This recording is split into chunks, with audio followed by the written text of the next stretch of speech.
నెల్లూరు జిల్లా హిందూపూర్లో సుపరిపాలన తొలి అడుగు కార్యక్రమం నిర్వహించారు. ఎమ్మెల్యే వెంకట కృష్ణారెడ్డి, ఎమ్మెల్సీ బీద రవిచంద్ర కార్యక్రమంలో పాల్గొన్నారు. ఇంటింటికి తిరిగి అభివృద్ధి సంక్షేమంపై నేతలు స్థానికులను వివరించారు.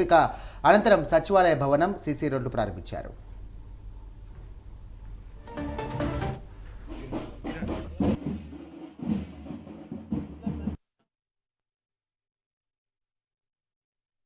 ఏడాది పాలనలో చంద్రబాబు నాయుడు గారు సుపరిపాలన ద్వారా ఈ సంవత్సర కాలం ఏమేమి పథకాలు అందించాం, ప్రజల యొక్క బాగోగులు తెలుసుకునేదానికి ప్రతి ఇంటికి తెలుగుదేశం పార్టీ నాయకుల్ని, కార్యకర్తల్ని మీ వద్దకు పంపి ఇప్పటిదాకా ఏం చేశాం, గ్రామాల్లో ఉన్నటువంటి పరిస్థితులు ఏంటి, ఇవన్నీ తెలుసుకునేదానికి ఒక కార్యక్రమం తీసుకున్నారు. మరొక వైపున అధికారులు గ్రామాల్లో ఉన్నటువంటి అనేక సమస్యలు, మేము గ్రామంలోకి రాగానే గిరిజన కాలనీకి వెళ్ళాం. అధికారులు, నాయకులు అందరం తిరుగుతూనే ఉంటాం. కానీ అక్కడ ఇద్దరు మహిళలు వారికి ఉన్నటువంటి సమస్యలను తెలియజేశారు.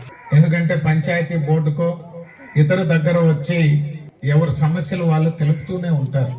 కానీ నేరుగా శాసనసభ్యులనే గ్రామాలకు వెళ్ళి ప్రతి ఇంటికి వెళ్ళి సమస్యలు తెలుసుకునేటువంటి కార్యక్రమమే ఈ తొలి అడుగు కార్యక్రమం.